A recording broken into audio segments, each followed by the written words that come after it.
Malaysia, हर मुल्क में इस बस्ती के लोग पाए जाते हैं। वो होटल मैनेजमेंट के जॉब में।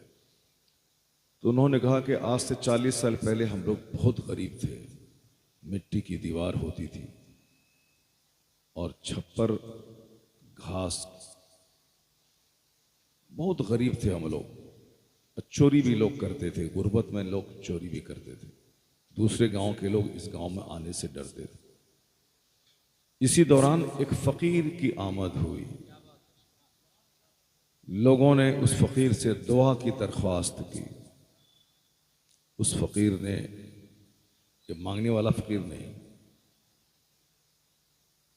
दुर्वेश, अल्लाह वाला, आलिम रब्बानी, काला कपड़ा पीला कपड़ा पहनने वाला वली नहीं होता है। जो मुस्तफ़ा की शरीयत पर चले वो वली होता है। इसलिए दुर्वेश और फकीर जब बोला जाए तो मांगने वाला फकीर नहीं, अल्लाह वाला, आलिम रब्बानी की आमद हुई। लोगों ने दरख्वास्त की, उन्होंने दुआ के लिए हाथ उठा दिया।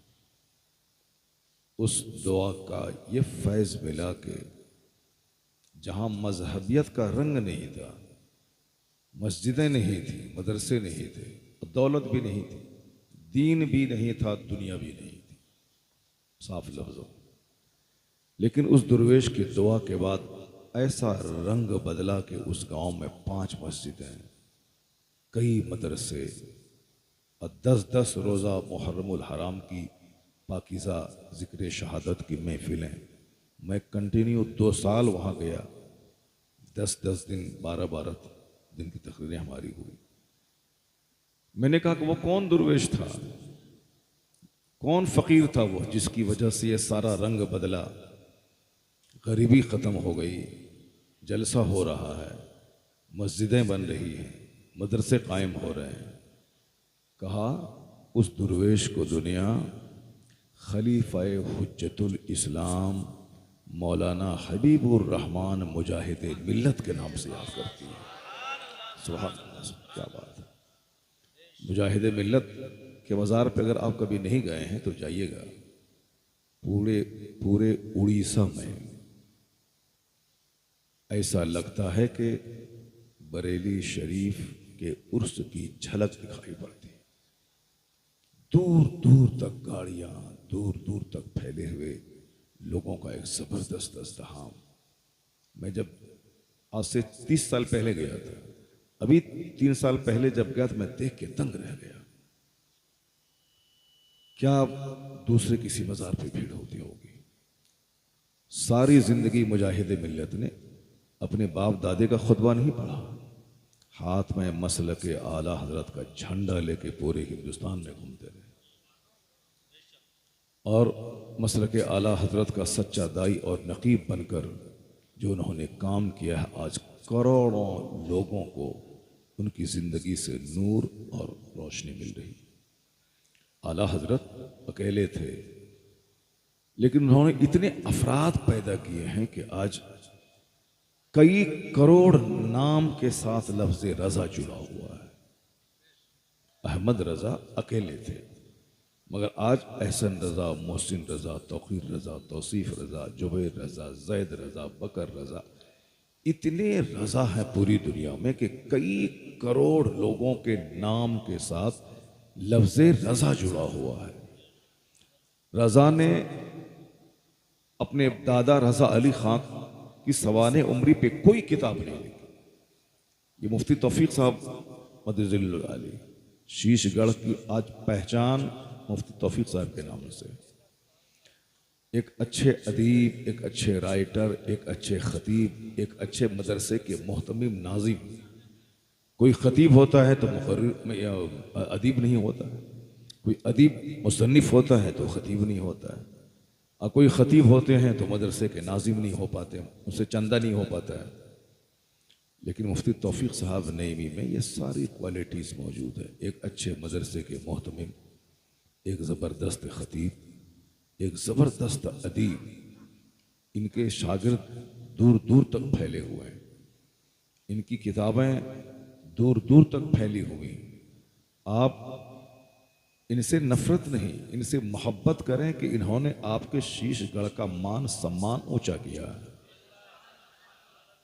आप अपने घर में पुलाव गोश्त खा रहे हैं, बिरयानी खा रहे हैं, रोज़ाना 1 केजी दूध पी रहे हैं, सेब संतरा पिस्ता अनार काजू किशमिश ड्राई फ्रूट सब खा रहे हैं, किसी को कोई मतलब नहीं। लेकिन अगर आपके गांव का कोई आलिम शीशगढ़ से निकलकर बेंगलोर में खिताब कर रहा है, लोग कहते हैं कहाँ से आए? शीशगढ़ से आए। अगर आपके किसी आलिम दीन की किताब बंबई में पढ़ी जाती है, ये कहाँ का राइटर है? शीशगढ़ का। तो आपके काजू किशमिश 50 करोड़ की बिल्डिंग से वहां इज्जत नहीं बढ़ रही है, वहां इज्जत बढ़ रही है एक खतीब की खिताबत से, एक मुसन्निफ की तसनीफ से। इसलिए जिसकी वजह से आप पहचाने जाते हैं, जिसकी वजह से आपको इज्जत की निगाह से देखा जाता है। आज हम बरेली शरीफ को देखना चाहते हैं, बरेली स्टेशन से गुजरना चाहते हैं। मेरी तरह लाखों लोग जब ट्रेन से गुजरते हैं तो बरेली शहर को झांक के देखते हैं, ये शहर रजा है, कैसा शहर है। दिल्ली को उतना गौर से लोग नहीं देखते हैं। दिल्ली भले ही 22 ख्वाजाओं की चौखट है, मदीनतुल औलिया है, वो सब कुछ है, लेकिन इस दौर में ईमान का मुहाफिज इमाम अहमद रजा खां फासले करेगा। हर वक्त अलग अलग दौर होता है, अलग अलग फितने होते हैं, उन फितनों को दिफा करने के लिए अलग अलग मर्द खुदा आते हैं।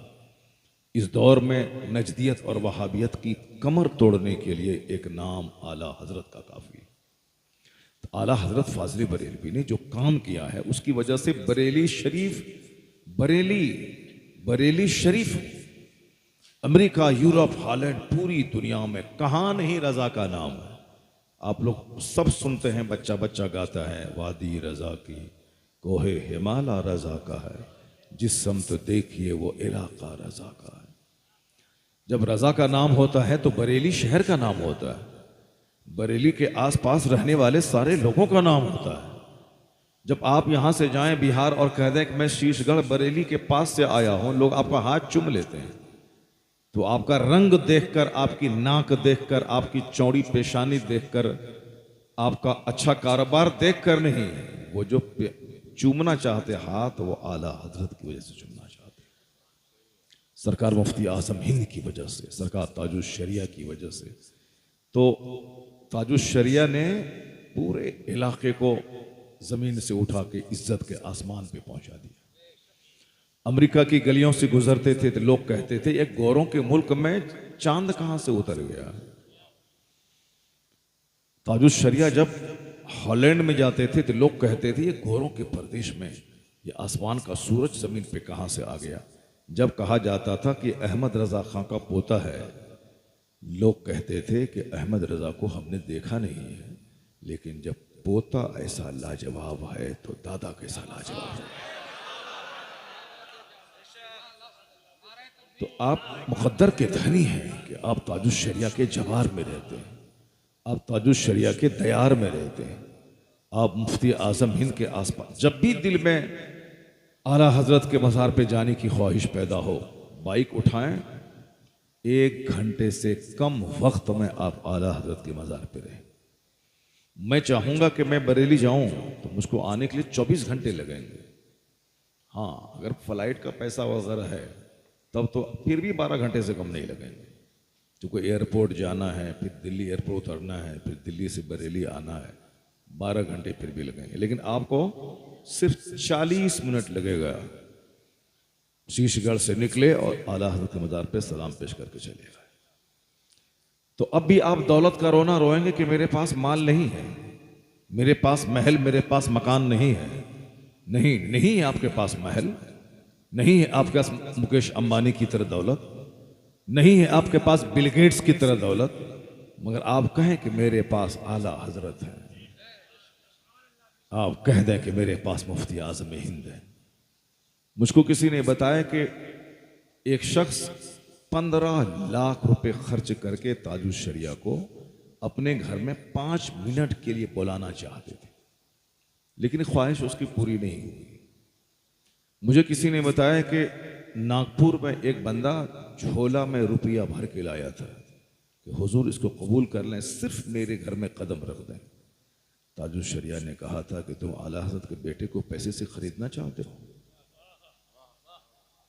नहीं जाऊंगा तुम्हारे यहाँ। गरीब के घर गए, मगर वह पैसे वाली थैली लेके जो आए थे उनके घर नहीं। आला हजरत की वैसी शनाख्त नहीं है। आशिक रसूल है आला हजरत, ईमान के मुहाफिज है आला हजरत, इस्लाम और सुन्नियत की आबरू बचाने वाले दाई का नाम है आला हजरत। सिर्फ मुसलमान ही नहीं, हिंदुस्तान की आबरू बचाई है आला हजरत।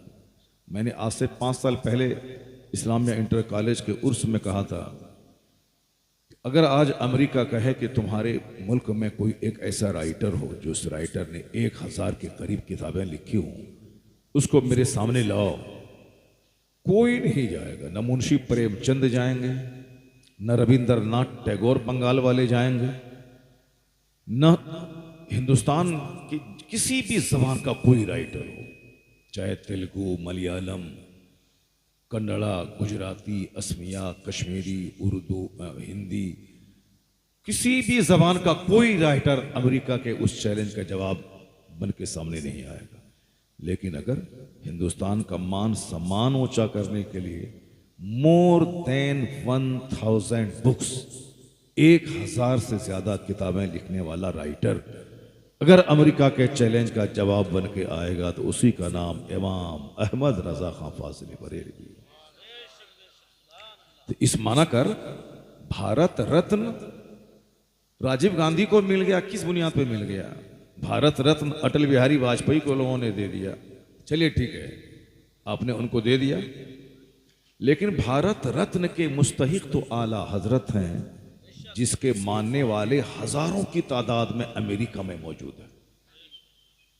हजारों नहीं, लाखों की तादाद में मौजूद, हजारों उलमा कराम हैं जो वेस्टर्न कंट्रीज में फिक्र रजा को आम कर रहे हैं।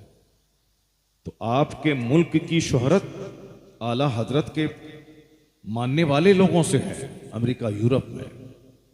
इसका मतलब है कि भारत रत्न का अवार्ड अगर दिया जाना चाहिए मरणोपरांत बादे विसाल तो आला हजरत फाजिल बरेलवी की ज़ात गिरामी। मगर चूंकि इधर तवज्जो नहीं है लोगों की और हमारे लोगों ने कोशिशें नहीं की, इसलिए इस तरह के अवार्ड आला हजरत के हिस्से में नहीं आया। और फिर ये अवार्ड फवार्ड की हैसियत ही क्या है, आला हजरत इससे बहुत बुलंद है। नोबेल प्राइज पाने वाले लोग, उससे ज्यादा बुलंद शख्सियत आला हजरत की है। बस एक बात कहता हूँ, फिर उसके बाद मैं तकरीर की तरफ लौट के आता हूँ। तकरीर हमारी 3 घंटा होनी थी आज, मगर चूंकि हमको 3 बजे ट्रेन पकड़नी है और दिल्ली जाके वहाँ से 10 बजे फ्लाइट लेनी है, फिर मुझको हैदराबाद जाना है, फिर हैदराबाद से 5 घंटे कार पे रह करके बोधन निज़ामाबाद की तरफ जाना है। आज कल रात में बिहार के किशनगंज इलाके में था, वहाँ से बागडोगरा, फिर दिल्ली से आज कई सालों के बाद सबसे ज़्यादा सफ़र की तकलीफ मैंने आज उठाई, कई सालों के बाद।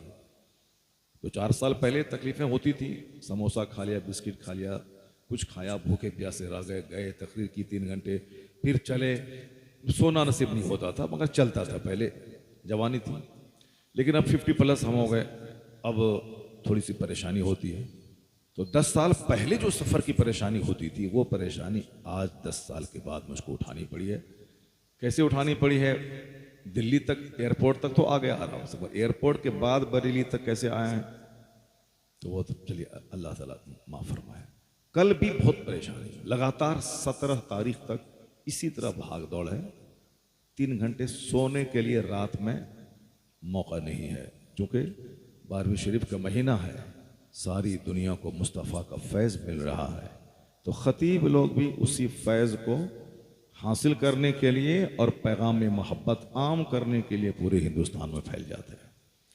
एक सीज़न है, ऐसा सीज़न है, मौसम बहार, रबीउल अव्वल है, सीज़न ऑफ स्प्रिंग है, ये बहार का मौसम है। मुस्तफ़ा के सदक़े में सबको बरकतें मिल रही हैं, सारे लोग फैज़याब हो रहे हैं।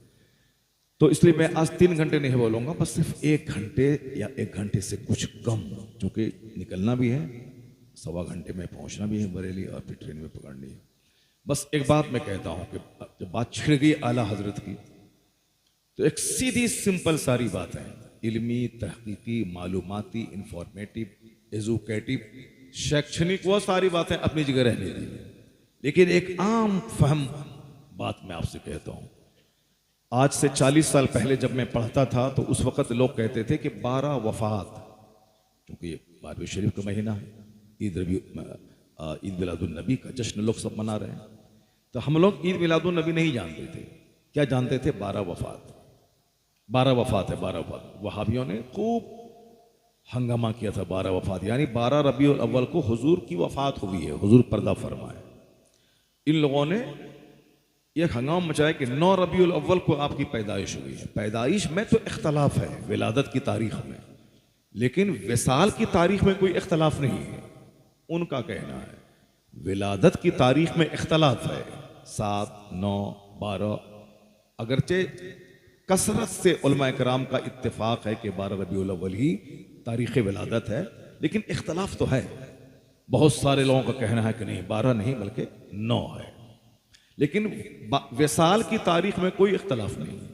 अपने बेगाने सारे लोग कहते हैं कि 12 रबीउल अव्वल को आका अलैहिस्सलाम का विसाल हुआ।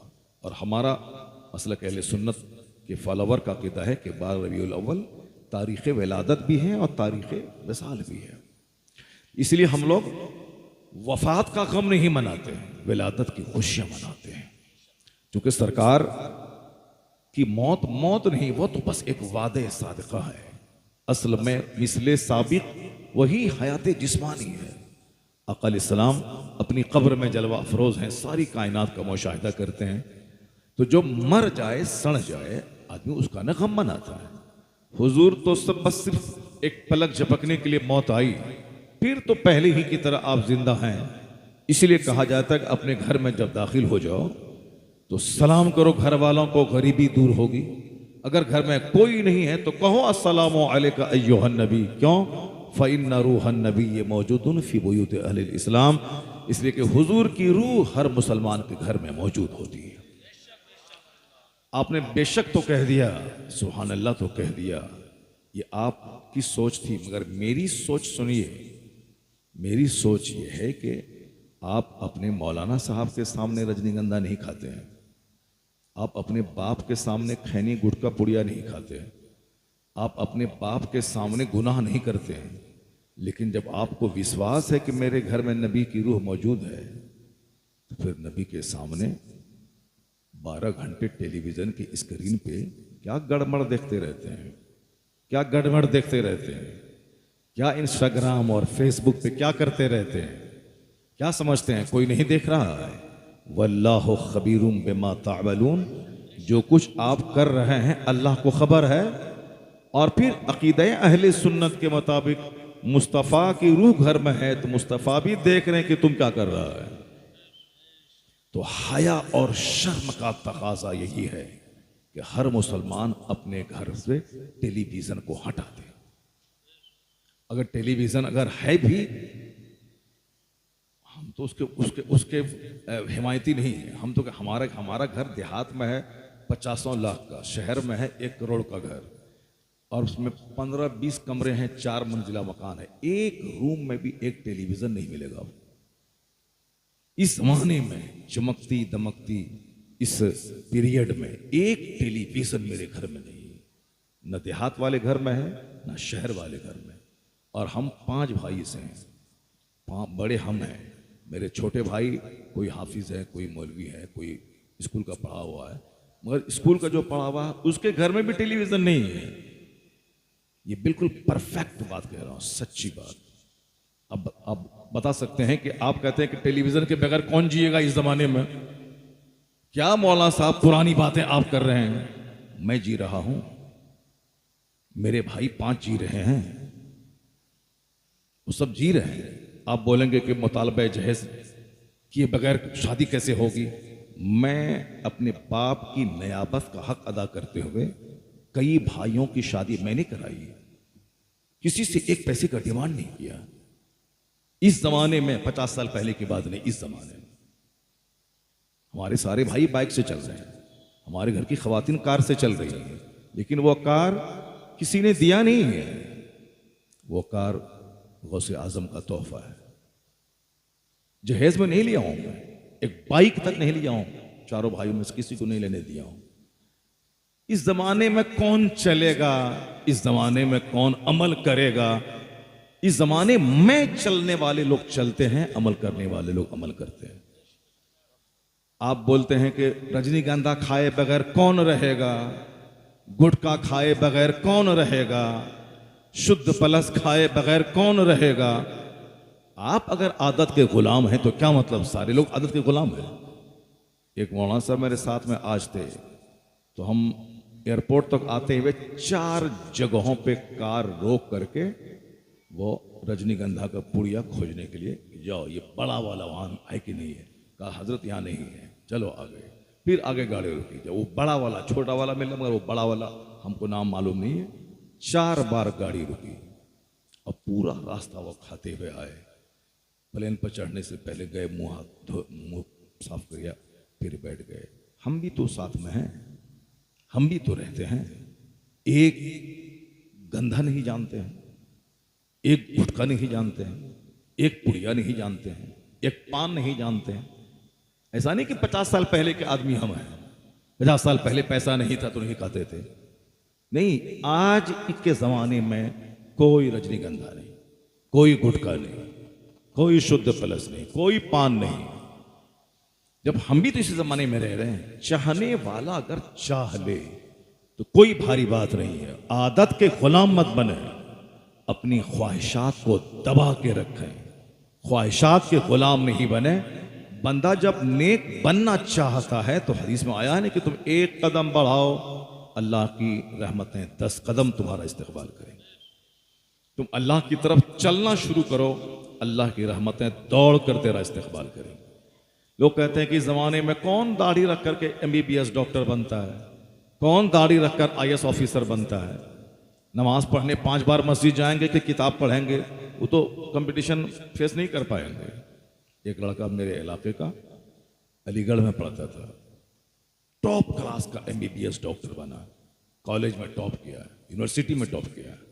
लेकिन जब भी उसकी माँ फोन करती थी, उसका रूम पार्टनर बोलता था कि वो नमाज पढ़ रहा है, रूम पार्टनर कहता था कि वो तिलावत कर रहा है। माँ बाप परेशान थे कि मैं उनको डॉक्टर बनने भेजा हूँ कि तो वहाँ सूफी साहब बन गया है। जब भी फोन करो तो बोलता है पार्टनर उसका कि नमाज पढ़ रहा है, तिलावत कर रहा है। लेकिन ऐसा नहीं कि 24 घंटे नमाज पढ़ता। फजर के टाइम में फजर, जोहर के टाइम में 15 मिनट, असर में 10 मिनट, मगरिब में 10 मिनट, इशा में 20 मिनट, फजर में 10 से 15 मिनट, तो सब मिलाते हैं तो सिर्फ 1 घंटा, 1.25 घंटा।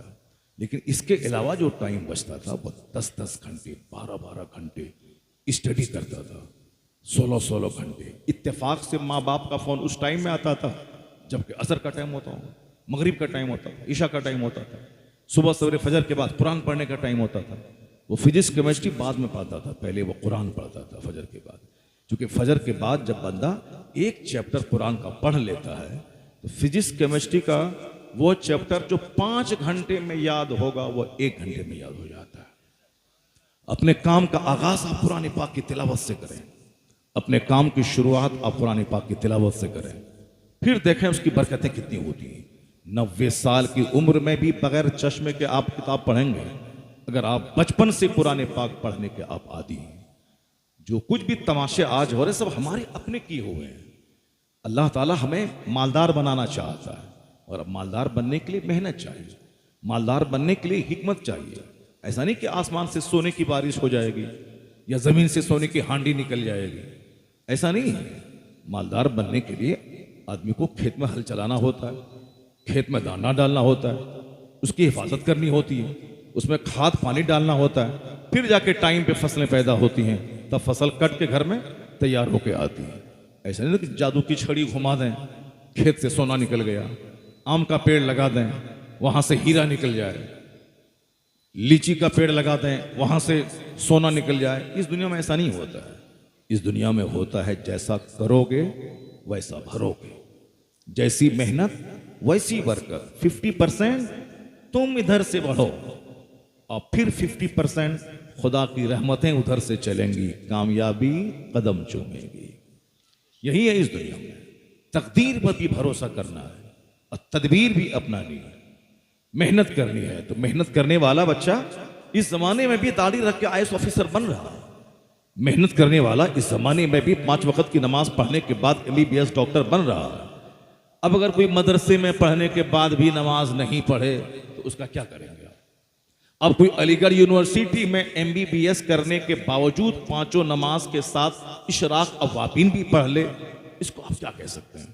ये अपनी अपनी हिम्मत, अजीमत, हौसले की बात है। कोई दीनदारों के बीच में रह करके भी बेदीन है और कोई बेदीन माहौल में रहने के बावजूद भी दीनदार है।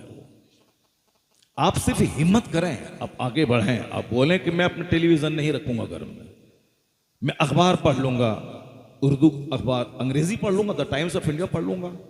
हमारे पास तो बहुत सारी खबरें, ज्यादातर खबरें द टाइम्स ऑफ इंडिया अंग्रेजी अखबार की आती हैं और अंग्रेजी अखबार में सच्ची और बड़ी और इन्लार्जमेंट के साथ खबरें रहती हैं। उर्दू अखबार में तो बस एक ही तरह की खबरें रहती हैं।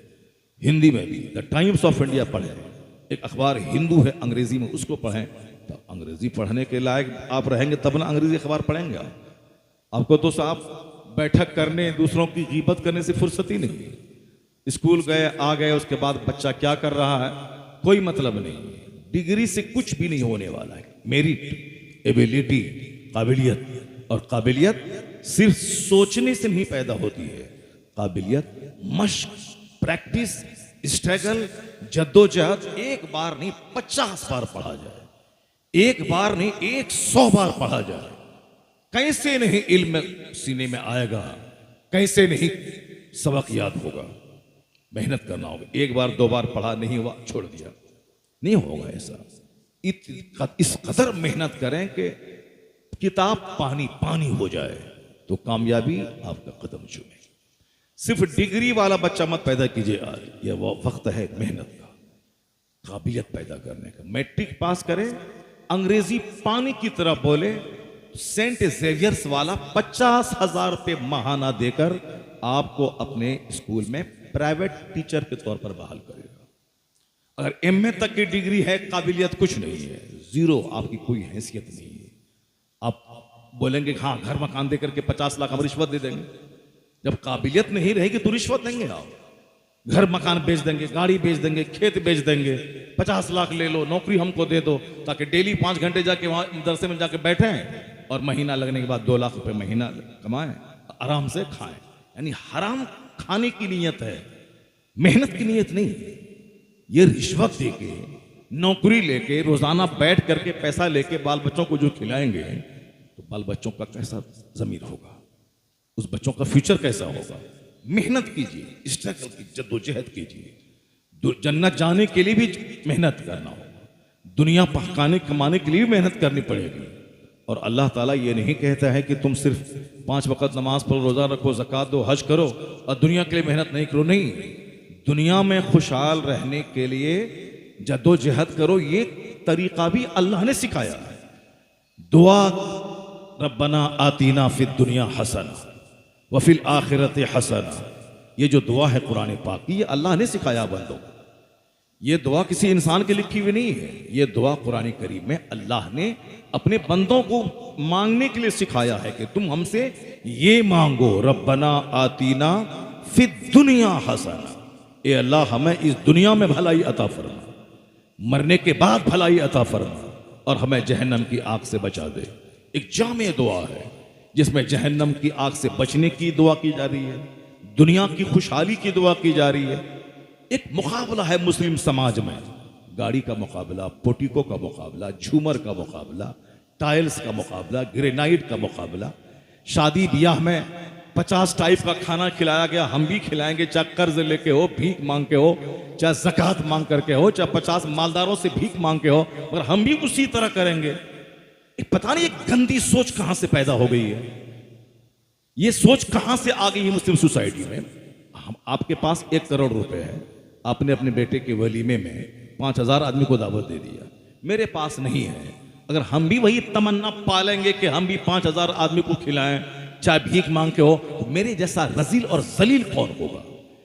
मालदार आदमी है, वो 50 लाख का घर बनाएगा, मेरे पास पैसे नहीं है तो मैं कहां से करूं। तकदीर पर भरोसा करें, अल्लाह रब्बुल इज्जत सबको मालदार नहीं बनाया, सबको एक जैसा चेहरा नहीं दिया है। सबका चेहरा अलग, सबकी नाक अलग, सबकी आंख अलग, सबकी पेशानी अलग। अगर हम चाहेंगे उसकी तरह पेशानी मेरी हो जाए, उसकी तरह खूबसूरत बेटी मेरी हो जाए, उसकी तरह खूबसूरत दामाद मेरा हो जाए, उनकी तरह 50 करोड़ का बंगला मेरे पास हो जाए, मेरे से पागल कौन होगा? अल्लाह रब्बुल इज्जत किसी को मालदार बनाता है, किसी को गरीब बनाता है, किसी को काला बनाता है, किसी को गोरा बनाता है, किसी को नाटा ठगना बनाता है, किसी को लंबा बनाता है। वमिन आयातिही खल्कुस समावाति वल अर्द वख्तिलाफु अलसिनतिकुम व अमवालिकुम। कुरान शरीफ में आया है कि अल्लाह की निशानी, कुदरत की निशानी है आसमान और जमीन की पैदाइश और रंग और जबान का इख्तलाफ। कई एक आदम की औलाद कई रंगों, आदम अलैहिस्सलाम की जबान, उसकी औलाद हजारों जबान बोल रही, एक बाप की औलाद हजारों रंग हजारों जबान। कौन है ये? वही खुदा है जिसने एक बाप से हजारों टाइप के लोगों को पैदा कर दिया। वमिन आयातिही, अल्लाह रब्बुल इज्जत की कुदरत की निशानी है, ये साइंस है, यानी कुदरत की अलामत है। ये मालदारी गरीबी चाहने से नहीं होता है। मेहनत करें, स्ट्रगल करें ताकि भीख नहीं मांगना पड़े, जलील नहीं होना पड़े, दूसरों का मोहताज नहीं होना पड़े। लेकिन ये जो कहेंगे कि हम भी मुकेश अंबानी बन जाएं, हम भी साहब बिल गेट्स बन जाएं, नहीं होगा। वल्लाहु यर्ज़ुक़ु मन यशाउ बगैर हिसाब, अल्लाह जिसे चाहता है बेहिसाब रोजी देता है। इन्नल्लाह कतब मकादिरल खलाइक, अल्लाह ने मखलूक की तकदीर को लिख दिया है। कब? दुनिया बनने से 50,000 साल पहले। दुनिया बनने से 50,000 साल पहले कौन कहां मरेगा, कब मरेगा, किसको कितनी रोजी मिलेगी, कौन जन्नत जाएगा, कौन जहन्नम जाएगा, ये शकावत किसके हक में है, सआदत किसके हक में है, वो सब कुछ लिखा जा चुका है। जब फल कलम, कलम खुश्क हो चुका है। ये अकीदा आदमी को जहर खाने से बचाता है, ये अकीदा आदमी को सुसाइड करने से बचाता है, ये अकीदा आदमी को सर नोचने से बचाता है। आजकल जहर खाते हैं, खा रहे हैं अच्छे खाते पीते लोग, खुदकुशी कर रहे हैं अच्छे खाते पीते लोग। फिल्म की हीरोइन 30 साल की ड्रीम गर्ल, जिसको ड्रीम गर्ल कहा जाता था, सपनों की शहजादी, करोड़ों पैसा है, लाखों लोग दीवाने एक झलक देखने के लिए बेताब हैं, उसकी सड़ी हुई लाश उसके फ्लैट से निकल रही है। क्यों साहब? करोड़ों जिसके दीवाने हैं, करोड़ों जिसके पास हैं, उनको फांसी के फंदे पे लटक के सड़ने की क्या वजह है? ऐसा नहीं कि पैसा हर चीज का इलाज है, ऐसा नहीं कि माल दौलत सारी समस्याओं का समाधान है, जो हमारे जाहिल बच्चे समझ बैठे हैं। चाहे वो आलिम बने, हाफिज आलिम ना बने, हाफिज ना बने, एसडीएम ना बने, डीएम ना बने, मगर माल चाहिए। चाहे जैसे भी हो, चोरी करके, डकैती करके, बरोकरी करके, दूसरों की हर जमीन हड़प के, चाहे अपना माँ बाप भाई बहन बेच के सऊदी अरब जाके वहां चोरी करके दूसरों की जमीन हड़प के, सिर्फ माल चाहिए। माल सारे मसले का हल नहीं है। लैसल गिना अन कसरतिल अर्द वलाकिन्नल गिना गिना नफ्स। हुजूर फरमाते हैं मालदारी माल की कसरत से नहीं होती, असल मालदारी दिल की मालदारी होती है।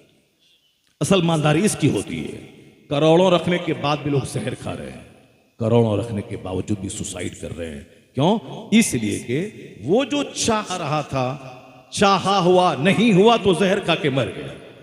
बच्चा कोटा राजस्थान तैयारी करने के लिए गया, एग्जाम में पास नहीं किया तो जहर खा के मर गया। ये इस्लाम नहीं सिखाता। इस्लाम कहता है कि अल्लाह रब्बुल इज्जत पर मजबूत यकीन रख, वही है कायनात का खालिक, वही है कायनात का मालिक, वही है जिसने मौत और हयात लिख दी है, और उसके लिखने के हिसाब से दुनिया का निजाम चल रहा है। हम अपनी ख्वाहिश से पैदा नहीं हुए और न हम अपनी ख्वाहिश से मरते हैं। अल्लाह है जो मुझे पैदा करता है, जो मुझे मौत देता है, जो मुझे मरने के बाद फिर दोबारा जिंदा करेगा, फिर हमारी इस दुनिया के काम का लेखा जोखा सामने रखकर हिसाब किताब हमसे लेगा। जवानी कैसे गुजारी, रात कैसे तुमने गुजारी, दिन कैसे गुजारा। क्योंकि जो अल्लाह पानी के एक कतरे से हमको पैदा कर सकता है, वही अल्लाह दोबारा मेरी सड़ी हुई हड्डी में जान डालकर मुझे जिंदा करके फिर दोबारा मुझसे हिसाब ले सकता है। इस तरह के मज़ामीन कुरान में दर्जनों जगहों पे मौजूद है। जब विश्वास रहेगा कि मैंने खूब मेहनत की, 15 घंटे मैंने मेहनत की, मगर मैं सफल नहीं हुआ, इसका मतलब है कि अल्लाह रब्बुल इज्जत ने मेरी तकदीर में ऐसा नहीं लिखा है। तो अल्लाह की तकदीर पर एतमाद करने से बंदा को हौसला मिलता है, मोटिवेट होता है। बंदा जहर नहीं खाता है, बल्कि अल्लाह की दी हुई मुसीबत पे बंदा सब्र करता है। अल्लाह की दी हुई नेमतों को पाने के बाद वो इतराता नहीं है, वह फिरौन नहीं बनता है, वह कारून नहीं बनता है, वह हमान और शद्दाद नहीं बनता है। जैसे काफिरों के यहाँ दौलतें मिलती हैं तो वो पूरे समाज को निगल जाना चाहता है, उसका अत्याचार, उसका जुल्म, गरीबों को पिसना, गरीबों को मारना, उसी का देखा देखी मुस्लिम समाज में ऐसा लगता है जैसे इसको कभी मरना नहीं है, इसको बीमार पड़ने के बाद वेंटिलेशन पे जाना नहीं है। जिस वक्त गरीबों को हड़काता है, सबको डराता है, दौलत के घमंड की बोली बार बार उसकी जबान से निकलती है, लेकिन जब वही बीमार पड़ के वेंटिलेशन पे जाके आंख खोल के देखता, हाथ इधर, पांव उधर, इधर मशीन लगी हुई है हार्ट में, साहब नाक में, उस वक्त वो बोल नहीं सकता कि मैं सामने वाले बंदे से अपनी गलती की माफी मांगू। आंसू के कतरे निकलते हैं, अंदर से एहसास होता है मैं तो सोचा था कि रुपया पैसा के बल पे सब कुछ कर लूंगा, सारा समाज खरीद लूंगा, सबसे सजदा करवा लूंगा, और आज पता चला है कि बंदों का चाहा हुआ कुछ नहीं होता है, वही होता है जो मंजूर खुदा होता है। आखिर में तो सबको पता चल ही जाता है, मगर शुरू शुरू में पढ़ा बेपढ़ा सब इस हम्माम में नंगे हो जाते हैं। माल मिला घमंड की बोली, माल मिला साहब चाल में घमंड, बोली में घमंड, बैठने में घमंड, नशिश तो बर्खास्त में घमंड, सब में घमंड है। अल्लाह ताला घमंड तोड़ता है, अगर घमंड नहीं तोड़े तो आज ही मेरी एक आदमी से बात हो रही थी, वो बीमार पड़ गया, उसका ऐसा, मैंने कहा हाँ हाँ बीमारी नेमत है, अगर बीमारी अल्लाह नहीं दे, ये आदमी आदमी को खा जाएगा, ये आदमी समाज के किसी को आदमी नहीं समझेगा। मौलाना, मौलवी, पीर, फकीर, मदरसा, मस्जिद, खानका, कुछ नहीं है, सब पैसों का घमंड है, पैसों का गुरूर है, किसी को कुछ नहीं समझता है। सब लोग उनको सलाम करें, ये किसी को सलाम नहीं करे। वो तो अल्लाह है जो बीमारी देकर गुरूर तोड़ता है, जो बेटों की मौत देकर गुरूर तोड़ता है, जो 10 साल का कारोबार ठप करके गुरूर तोड़ता है, जो उसे जिल्लत आमेज रुस्वाकुन हालात दे के उसके घमंड को तोड़ देता है। इसलिए आदमी अल्लाह पर मजबूत यकीन रखे कि जो होता है अल्लाह के चाहने से होता है। मालदार बने तो शुक्र अदा करे और गरीब बने तो सब्र करे, क्योंकि अपने हाथ में क्या है।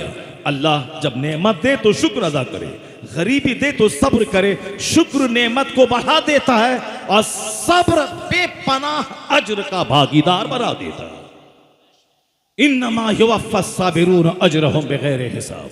क्योंकि काफिरों के यहाँ कोई समझाने वाला नहीं, उसको कोई बताने वाला नहीं, उसको कोई गाइड करने वाला नहीं, उसके यहाँ फ्राइडे या सैटरडे या संडे का कोई सिस्टम नहीं है कि उसका एक धर्म गुरु खड़ा होगा और पूरी पब्लिक को बताएगा कि तुम ऐसे जियो, ऐसे मरो, ऐसे खाओ, ऐसे न खाओ, ये लीगल है, ये इलीगल है, ये राइट है, ये रॉन्ग है, ये गुड है, ये बैड है, ये फॉरबिडेन है, ये परमिटेड है, ये करो। कोई बताने वाला नहीं। इसीलिए उसका आदमी कोई गाय का पेशाब पीता है, कोई ऊंट का पेशाब पीता है, कोई अपना पेशाब पीता है, यानी कोई समझाने वाला, गाइड करने वाला नहीं है। कोई शराब पीता है, पानी से ज्यादा शराब पीता है, दौलत बढ़ाने के लिए सूद खाता है, चाहे कुछ भी हो जाए, अपने भाई को पैसे देता है 1 लाख रुपए, उससे 15% सूद लेता है ताकि बैठे बैठे मुफ्त में हम मालदार बन जाएं। ये सूदी कारोबार क्रिश्चियनों के यहाँ, यहूदियों के यहाँ, हिंदुस्तान के मुशरिकों के यहाँ इसीलिए जोर से है क्योंकि उसको मालदार बनना है और सस्ते से जल्दी में मालदार बनना है। इसीलिए सूद उसके यहाँ, शराब उसके यहाँ, शराब पीना। आज भी एयरपोर्ट पे एक पुलिस वाला दूसरे से कह रहा था कि नौकरी करो, पैसा कमाओ, तब ना शराब पियोगे, तब ना घूमने के लिए यहाँ वहां जाओगे।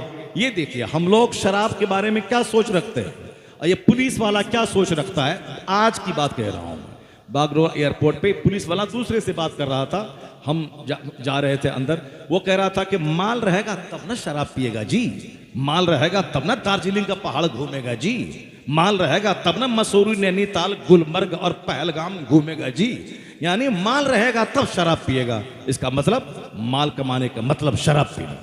माल कमाने का मतलब अपनी एक बीवी के अलावा और भी 2-4 जगहों पे ताक झांक करना, मुंह मारना। माल रहेगा तब न तवाइफ के कोठे पे जाएगा जी, तब ना ऐश करेगा जी। ये नजरिया देखे, ये सोच देखे, ये आइडियोलॉजी देखे। क्यों?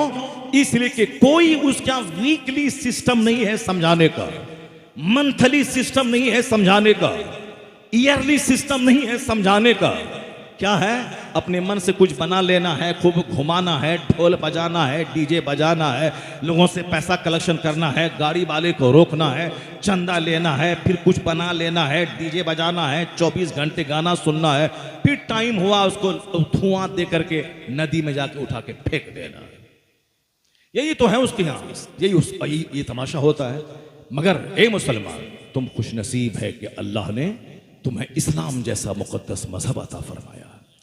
जुमा जैसा दिन हर मुसलमान को नमाज पढ़ना है, चाहे वह बिहार का देहाती रहे या अमेरिका के वाशिंगटन डीसी का रहने वाला हो। मुसलमान, हर मुसलमान आकिल बालिग शहरी पे नमाज जुमा फर्ज है। और नमाज जुमा की फर्जियत ये नमाज पंजगाना से ज्यादा ताकीदी फर्ज है। हाँ, जिस पर फर्ज नहीं है उसके लिए जुमा से ज्यादा फजर, जोहर, असर, मगरिब, इशा की नमाज है। जैसे मुसाफिर पे जुमा की नमाज फर्ज नहीं है, ये जुमा ना पढ़े जोहर पढ़ ले। लेकिन जो मुकीम है, शहरी है, जिस पर जुमा फर्ज है, वो उसके लिए जुमा की नमाज पढ़ना जरूरी है। लगातार 3 जुमा नहीं पढ़े बगैर किसी उज्र के तो उनके दिल पे मुहर लग जाएगी, उसका सीना सख्त हो जाएगा। और जुमा की नमाज में बगैर वाज के जुमा की नमाज नहीं होती, जैसे बगैर वजू के नमाज नहीं होती, उसी तरह बगैर खुतबे जुमा के जुमा की नमाज नहीं होती। चाहे 1 मिनट की तकरीर हो, चाहे 1 घंटे का वाज हो, मगर ये फर्ज है, ये शर्त है, शर्त, कंडीशन, इसके बगैर जुमा की नमाज नहीं होगी। इमाम मिंबर पे खड़ा होके कौम से मुखातब होके कहेगा कि अय्युहन्नास, ऐ लोगों, ऐसे जियो, ऐसे खाओ, इन्ना सबीलकुम तवीलुन तवील वज़ातुकुम कलीलुन कलील, अतीउल्लाह व अतीउर रसूल वमन युतिइल्लाह व रसूलहु फ़क़द फ़ाज़ फ़ौज़न अज़ीमा। यानी कहना है उसको 1 मिनट के लिए सही, अल्लाह की बात मान, रसूल पाक की बात मान। तू जो मरने के बाद जाएगा वो सफर बहुत लंबा है, कब्र में कितने लाख साल रहेगा, क़यामत कल भी आ सकती है। मगर जो लोग 5000 साल पहले नूह अलैहिस्सलाम के ज़माने में मर गए, आज तक क़यामत तो आई नहीं। क़यामत नहीं आई तो वो कहाँ है? वो आलम बरज़ख में है। इसलिए कब्र में कितने हजार साल रहेगा। मैदान महशर की गर्मी 50,000 साल का एक दिन होगा। फिर पुलसरात जो 500 साल की बराबर मुसाफत के बराबर पुल है, जो बाल से ज्यादा बारीक, तलवार से ज्यादा तेज, उस पे चलने के बाद ही आगे जन्नत है। कोई 1 कदम जाके गिरेगा, कोई 10 कदम जाके गिरेगा। ये कितनी खतरनाक सब मंजिलें हैं। सबीलुकुम तवीलुन तवील, ये हर जुमा के दिन मेरा इमाम मुझको रिमाइंड करता है, याद दिलाता है कि तू दुनिया में रंग रंगीनी के लिए नहीं पैदा हुआ। ये दुनिया आज है, कल खत्म हो जाएगी। तुमने नहीं देखा तेरा दोस्त मर गया, तुमने नहीं देखा तेरा बाप, तेरा दादा मर गया, तुमने नहीं देखा जो बचपन में तेरा साथी खेलता था उसमें से बहुत सारे लोग मर गए, तुमने नहीं देखा जो जवान तेरे साथ मस्ती करते थे हाट बाजार में, उसमें से बहुत सारे लोग मर गए। जब तेरा दोस्त नहीं रहा, जब तेरा बाप नहीं रहा, जब तेरी माँ नहीं रही, जब तेरा दादा नहीं रहा, जब तेरा फ्रेंड नहीं रहा, जब तेरी बीवी नहीं रही, जब तेरा जवान बेटा नहीं रहा, तो तू रह जाएगा क्या? नहीं रहेगा, तुझे भी मरना होगा। ये मौत दूसरों की, ये हमारी मौत का खामोश पैगाम है। यह तीजा, ये 40वां, यह बरसी उसकी है, सवाब उसके लिए, मगर ये रिमाइंड उसके लिए जो जिंदा बच गया है, उसको बताना है कि आज उनकी बारी है, कल तुम्हारी बारी है। या तीजा, ये चहर्रम, 50 लोग आ गए, कुरान खानी हो गई, मरने वाले को क्या मिला? हमने कुरान पढ़ा, उसकी रूह को सवाब पहुंचा दिया। बाकी ये जो अहबाब 50-100 जमा हुए हैं, इनको ये बताना है कि उनकी मौत में अपनी मौत झांक के देखना है कि जैसे उसको उम्मीद नहीं थी कि मैं इस हालत में आज मर जाऊंगा। एक लंबा प्लान दिमाग में था कि इस मकान के बाद वो मकान, इस प्रॉपर्टी के बाद वो प्रॉपर्टी, इस मॉल के बाद वो मॉल, इस काम के बाद वो काम, इस प्रोजेक्ट के बाद वो प्रोजेक्ट। सारा प्रोजेक्ट अधर में रह गया। एक खामोशी के साथ वो दुनिया छोड़ के चला गया। उनकी चाहत के मर्जी के बगैर वो दुनिया से चला गया। इसका मतलब है कि कोई है जो अपनी चाहत चलाता है, कोई है जो अपनी मर्जी चलाता है। दूसरों की मौत एक खामोश ऐलान है। ऐसा नहीं कि फजर की नमाज के बाद रहीमुद्दीन का ऐलान हुआ कि वो मर गया, जो जोहर के बाद उसके जनाजे की नमाज होगी, तो इसका मतलब रहीमुद्दीन मरा है, मैं नहीं मरूंगा। करीम मरा है मैं नहीं मरूंगा, अब्दुल सत्तार मरा है मैं नहीं मरूंगा, नहीं, ये एक आवाज आती है कि अब्दुल रहीम आज मरा है, कल तुम्हारी मौत का ऐलान यहां से होगा। तो जो मौत से पहले जो टाइम बच रहा है 5 दिन का, 5 घंटे का, सच्ची तौबा कर ले, नेक बन जा, ताकि मरने के बाद जहां जाएगा वहां का एक दिन 50,000 साल के बराबर है। कुछ तो वहां का सामान हो जाए, कुछ तो वहां के आराम का सामान हो जाए। यही पैगाम सारे नबियों ने दिया, यही पैगाम लेके सारे नबियों के आखिर में पैगंबर आखिर ज़मान तशरीफ लाए। नबियों के आने का एक ही मकसद था कि बंदों को बताया जाए कि तेरा मकसद हयात क्या है, तुम पैदा क्यों हुए हो, तुम मर क्यों जाते हो, क्यों ये आसमान बगैर खंबे के बना है, क्यों ये जमीन पानी पर टिकी है, ये पहाड़ क्यों पिलर बनाया गया है, क्यों अल्लाह ने 1,24,000 नबियों को भेजा है, क्यों अल्लाह के खरबों खरब फरिश्ते आसमान में हैं जहां तिल रखने की जगह नहीं है, इतने फरिश्ते हैं कि आसमान चरमरा रहा है। ये सारा सिस्टम, ये सूरज जो जमीन से कई गुना ज्यादा नहीं, 50 गुना, कई करोड़ गुना ज्यादा बड़ा है ये सूरज, जो पूरी जमीन उसके सामने राई का करोड़वां हिस्सा भी नहीं है जमीन। यानी अगर कोई सूरत पे जाए, वहां से इस जमीन को देखे जो अमेरिका से लेके मलेशिया तक पूरी दुनिया में दुनिया इस जमीन पे आबाद है, ये जमीन जर्रा का करोड़वां हिस्सा नजर आएगी। क्यों?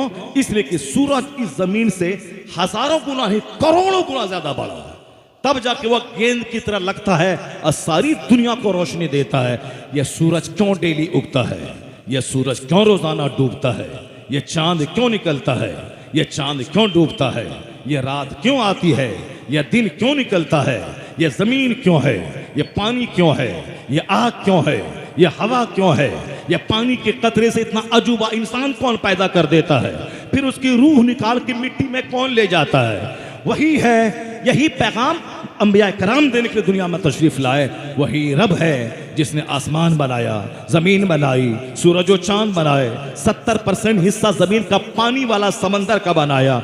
उसने तुझको पैदा किया ताकि वह देखे कि तुम में से किसका काम अच्छा है, कौन अच्छा काम कर रहा है। तबारकल्लज़ी बियदिहिल मुल्क व हुवा अला कुल्लि शैइन कदीर। बड़ी बरकत वाला है वह खुदा जिसके कब्जे में है सारी सल्तनत, सारी बादशाहत, वही हर चीज पर कादिर है। अल्लज़ी खलक़ल मौत वल हयात लियब्लुवकुम अय्युकुम अहसनु अमला।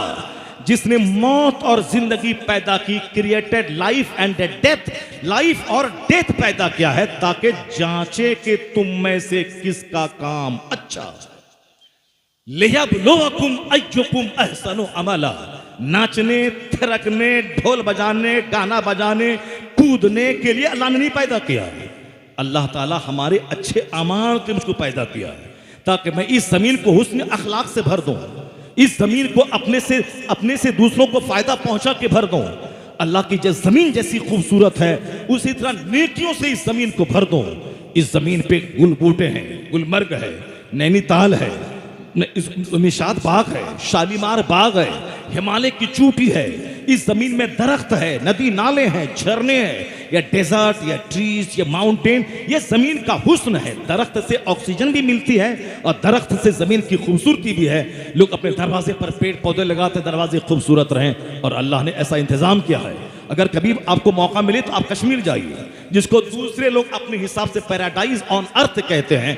जरा आप श्रीनगर से निकलें, आप गुलमर्ग के लिए रास्ते में सड़कों के किनारे खूबसूरत दरख्त जो पूरे हिंदुस्तान में कहीं नहीं आप देख पाएंगे। आदमी क्या उसको अरेंजमेंट तरतीब के साथ लगाएगा कि कुदरती तौर पर साफ पौधे, सारे दरख्त बिल्कुल कुदरती तौर पर एक सलीका मंदी के साथ लगे हुए हैं, जो देखने से ताल्लुक रखता है। कौन है जिसने 11,000 मीटर की दूरी पे गुलमर्ग जैसा खूबसूरत खित्ता दिया? कौन है जो 11,000 फीट की दूरी पर वहां पहलगाम जैसी टूरिस्ट प्लेस दिया? कौन है जो डल झील यानी शहर के बीचों बीच पूरे एशिया बर्रे आज़म की सबसे बड़ी झील, जिसमें लकड़ी का मकान, लोग जाएं, पानी पे रहें, देखें? कौन है? कहीं सेब का दरख्त, कहीं सरों का दरख्त, कहीं अनार का दरख्त, कहीं आम का पेड़, कहीं गन्ने का पेड़, कहीं धान का खेत। ये सारी चीजें जमीन का हुस्न है। अल्लाह ने ये सारी चीजें मेरे लिए बनाया है ताकि इसको देख के तेरा कलेजा ठंडा हो, आसमान का सूरज तुझको रोशन करे, चांद से रात की वहशत दूर हो, सितारों से तेरा दिल बाग बाग हो जाए, आम खाओ, संतरा खाओ, धान खाओ, गेहूं खाओ, अनार खाओ, आलू खाओ, बटाटा खाओ, गोभी खाओ, सब्जी खाओ, लहसुन खाओ, प्याज खाओ। ये सब लाजवाब चीजें हैं। लहसुन कैंसर का इलाज है, हल्दी कैंसर का इलाज है, संतरा लीवर सिस्टम के डैमेज होने का जबरदस्त इलाज है, गन्ने का जूस, आम का एक गिलास जूस, ये जबरदस्त खून को बढ़ाने में इंपॉर्टेंट रोल अदा करता है। ये अनार, ये संतरा, ये केला, ये मौज, जिसका पेट में कॉन्स्टिपेशन रहता हो, रोजाना रात में एक केला खा लिया करे। जिसको कमजोरी महसूस होती हो, एक गिलास दूध पी लिया करे, एक केला खा लिया करे, जवान जैसी ताकत फौरी आ जाएगी। ये सारी चीजें मेरे लिए, न अल्लाह खाता है न अल्लाह के फरिश्ते खाते हैं। तो ए अल्लाह, एक गेहूं की रोटी काफी थी तो तूने चावल दे दिया, चावल ही काफी था तो तुमने फ्रूट्स दे दिए। ये काजू किशमिश पिस्ता बादाम काफी था तो तूने अनार संतरा जामुन लीची मौज बनाना, ये सारी चीज तूने हमें दे दी। यानी सीजनल फ्रूट, ड्राई फ्रूट, ये गेहूं के 1000 टाइप का खाना, ये चावल का 1000 टाइप का खाना, ये सारी चीजें हमारे लिए हैं ताकि तू सोचे तन्हाई में कि मैं किस काम के लिए पैदा हुआ हूं। तो एक आवाज अंदर से आएगी, जमीन तेरे लिए, आसमान तेरे लिए, सूरज और चांद तेरे लिए, नदी नाले तेरे लिए, दरख्त तेरे लिए, ये परिंदों का गोश्त तेरे लिए, समंदर की मछलियों का गोश्त तेरे लिए, ये माँ की छाती का दूध 2 साल तक तेरे लिए, और ये जानवरों के थनों का दूध 90 साल के बुढ़ापे तक, ये बकरी का दूध, गाय का दूध, भैंस का दूध तुम्हारे लिए। ये दूध मेरे लिए, गोश्त मेरे लिए, परिंदा मेरे लिए, मछली मेरे लिए, ये सब्जियां हमारे लिए, ये फ्रूट्स मेरे लिए, वेजिटेबल्स मेरे लिए। मैं किस काम के लिए? गाली देने के लिए, अत्याचार करने के लिए, जिना करने के लिए, शराब पीने के लिए, ठगने के लिए, दूसरों की जमीन हड़पने के लिए, गाली देने के लिए, माँ बाप को मारने के लिए, कत्ल करने के लिए, गुंडागिर्दी करने के लिए, जुआ सट्टा खेलने के लिए, 24 घंटे आंखों में गंदी तस्वीरें सेकने के लिए, इसीलिए हम पैदा हुए हैं। नहीं, जिस दिन अकल लगा के गौर करके सोचेंगे ये सारा संसार हमारे लिए, तब आवाज आएगी, सारा संसार तेरे लिए और तेरी पेशानी का सजदा संसार बनाने वाले खुदाए वाहिद के लिए। वमा खलक़तुल जिन्न वल इंस इल्ला लियअबुदून। अल्लाह ने तुझे इबादत के लिए पैदा किया। इबादत का मतलब ये नमाज, एक नमाज है 24 घंटे नहीं है, 24 घंटे में 5 बार। ये रोज़ा साल भर नहीं, साल के 12 महीने में 1 महीना। ज़कात साल के 12 महीने में अगर माल बचा रहा, साल गुजर गया, तब उसका 2.5%, 1 लाख है तो 2500, 1 करोड़ है तो 2.5 लाख, 100 करोड़ है तो 2.5 करोड़, यानी 100 करोड़ में 2.5 करोड़ अल्लाह के गरीब बंदों को बांटा, अपने गरीब भाई को देना है। अब बाकी रकम सारी वो तुम्हारे लिए है। तुम अच्छा से खाओ, अच्छा से पियो और पैसा बचा के रखो, कमाओ, ताकि फिर साल लगे, फिर 2.5 करोड़ ज़कात निकालो, फिर 50-100 गरीबों में तकसीम हो जाए, उनके कपड़े बने, उनके चूल्हे में आग सुलगे, उनके गरीब बच्चों की शादी हो जाए। माल रहेगा तब ना ज़कात निकालेगा, माल रहेगा तब ना कुर्बानी करेगा, माल रहेगा तब ना सदक़े फित्र निकालेगा। जब तू नहीं निकालेगा तो गरीब कैसे पलेंगे? जब तेरे पास माल नहीं होगा तो गरीबों को ज़कात कैसे मिलेगी? इसलिए कुदरत का सिस्टम है, ज़कात साल में 1 बार निकालना है, रोज़ा महीने, साल 12 महीने में 1 महीना रखना है, ताकि एतड़ी पाक हो जाए, लीवर पाक हो जाए, छोटी आंत बड़ी आंत पाक हो जाए, अंदर में कैंसर का सारा कीड़ा मर जाए।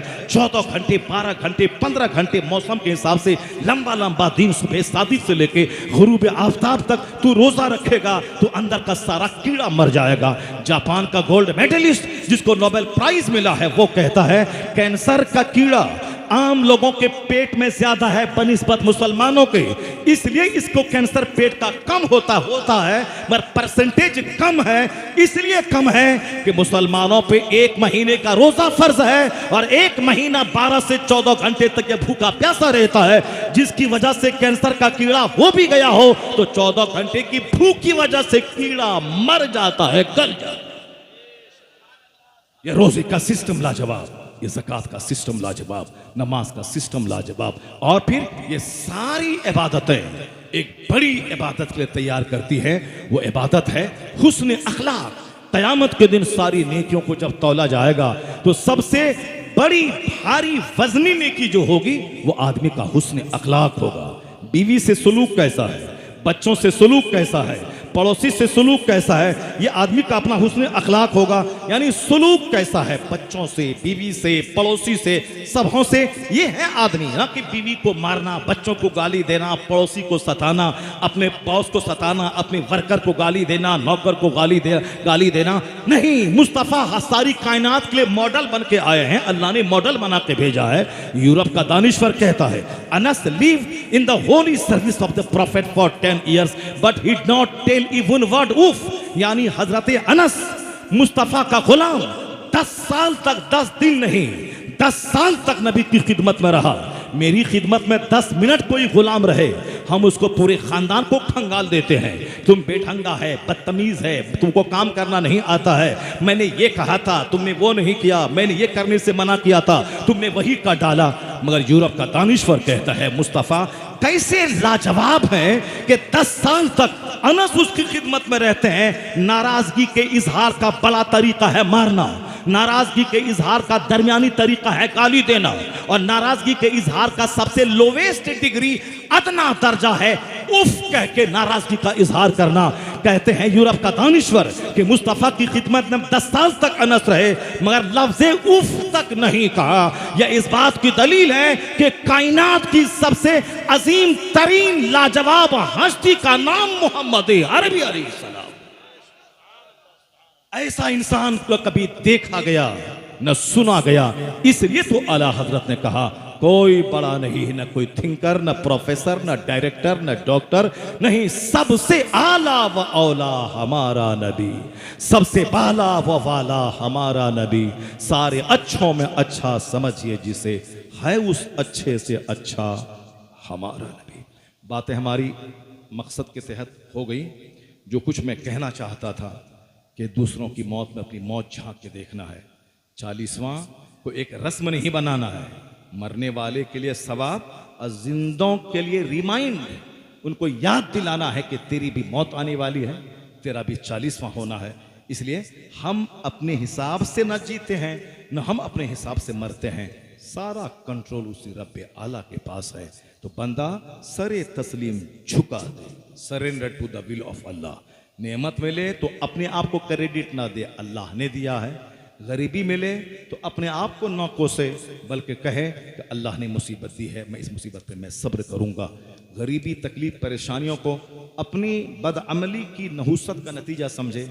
अच्छी चीज़ें मिले तो अल्लाह की तरफ मंसूब करे और उस मुसीबत पे सब्र करे, और अल्लाह नेमत दे तो शुक्र अदा करे, शुक्र नेमत को बढ़ा देता है, और सब्र आदमी को बेपनाह ढेरों अजर देता है। तो रज़ा ने क्या कहा, बस एक छोटी सी बात, 12 वफात हम लोग झंडा लेते थे, 12 वफात।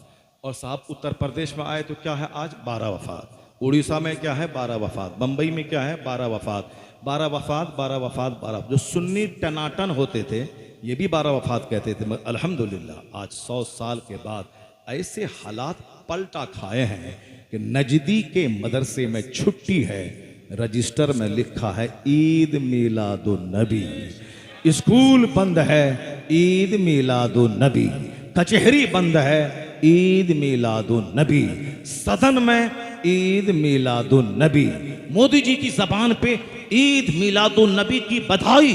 ये पंडित जी बोलता है कि नहीं बोलता हमको नहीं मालूम, बिहार का नीतीश कुमार कहता है ईद मिलादुन नबी की बधाई। तो आज अपने बेगाने बैंक बंद, कचहरी बंद, स्कूल बंद, कॉलेज बंद, यूनिवर्सिटी बंद, सब बंद। क्यों? ईद मिलादुन नबी की छुट्टी है। पहले मुसलमान कहता था 12 वफात, लेकिन आज अपने बेगाने मोमिन काफिर सब कहते हैं ईद मिलादुन नबी, ईद मिलादुन नबी। तो 12 वफात के कल्चर को ईद मिलादुन नबी के कल्चर में कौन बदला है, कौन तब्दील किया है? पहले झंडा एक आदमी के हाथ में होता था, आज करोड़ों घर पे झंडा, करोड़ों हाथ में झंडा, गाड़ी पे झंडा, शिप पे झंडा, प्लेन में झंडा। ये जो झंडे का माहौल है ये किसने दिया है? 12 वफात के कल्चर को किसने कन्वर्ट किया है?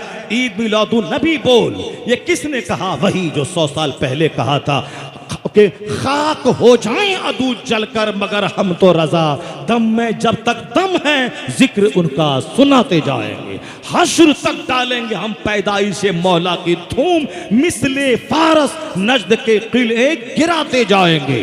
वह जो न थे तो कुछ न था, वह जो न हो तो कुछ न हो, जान है वो जहान की, जान है तो जहान है। फर्श वाले तेरी शौकत का उलू क्या जाने, खुसरवा अर्श पे उड़ता है फरेरा तेरा। अर्श पे ताजा छेड़छाड़, फर्श पे तुरफा धूमधाम, कान जिधर लगाइए तेरी ही दास्तान है। रज़ा ने कहा था कि खाक हो जाएं अदू जलकर, खाक हो जाएं जल भुनकर राख हो जाएं, मगर मैं ईद मिलादुन नबी का जश्न मनाऊंगा, जिक्र आयाते विलादत करूंगा और फिर हम सरकार की आमद की धूम मचाएंगे। उस वक्त रज़ा अकेले थे, 10 लोग जुड़ गए, फिर अरसा गुजरा 50 लोग जुड़ गए, तो अरसा गुजरा 50,000 जुड़ गए, कुछ पीरियड गुजरा फिर 1 करोड़ जुड़ गए, और आज करोड़ों मुसलमान रज़ा की फिक्र से जुड़े हैं। आज जो हर जगह ईद मिलादुन नबी का नगमा है और झंडे लहरा रहे हैं, इस सदी में एहसान इमाम अहमद रज़ा खां फाज़ली बरेलवी का है। एहसान इमाम अहमद रज़ा खां फाज़ली बरेलवी का है। अल्लाह तबारक व तआला हमको आपको दुनिया के सारे मुसलमानों को अपने रहनुमा की कद्र करने की तौफीक अता फरमाए। जरा ज़ोर से बोलिए आमीन। अल्लाह ताला हमें अपनी मौत की तैयारी की तौफीक अता फरमाए। हर वक्त हमें मौत के लिए तैयार रहने की तौफीक अता फरमाए। आया है हदीस में कि जो 20 बार रोज़ाना मौत को याद करेगा, चाहे बिस्तर पे ही क्यों ना मर जाए, अल्लाह उसे शहादत का मर्तबा अता फरमाएगा।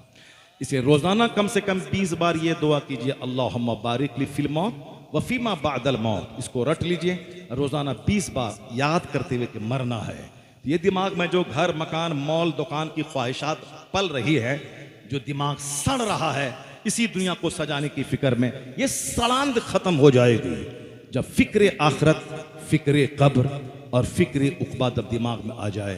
दिल रोशन, दिमाग रोशन, फिक्र रोशन। नमक रोटी खा के भी बंदा बादशाहों जैसा सुकून हासिल करेगा, और अगर आखिरत फरामोश करके सिर्फ दुनिया हासिल करे, वो 50 खरब की बिल्डिंग बनाने के बाद भी भिखारी रहेगा, प्यासा रहेगा, चेहरा सूखा रहेगा, क्योंकि सुकून सिर्फ अल्लाह ने सजदे में, इबादत में, फिक्र आखिरत में रखा है, न कि माल और दौलत की फरावानी और बहुतात में रखा। अल्लाह ताला साहिल रज़ा को, क्या नाम था उसका, हाँ, अल्लाह ताला उसे जन्नतुल फिरदौस में जगह अता फरमाए, उसके छोटे बड़े सारे गुनाहों को अल्लाह माफ़ फरमाए, उसे जन्नतुल फिरदौस में आला मकाम अता फरमाए, और अल्लाह हम सबों को मौत की तैयारी की तौफीक अता फरमाए। रोज़ाना 20 बार अपने दिमाग में मौत के बारे में सोचने की तौफीक अता फरमाए। आमीन। व आखिरु दअवाना अनिल हम्दुलिल्लाहि रब्बिल आलमीन। अस्सलामु अलैकुम व रहमतुल्लाहि व बरकातुहू।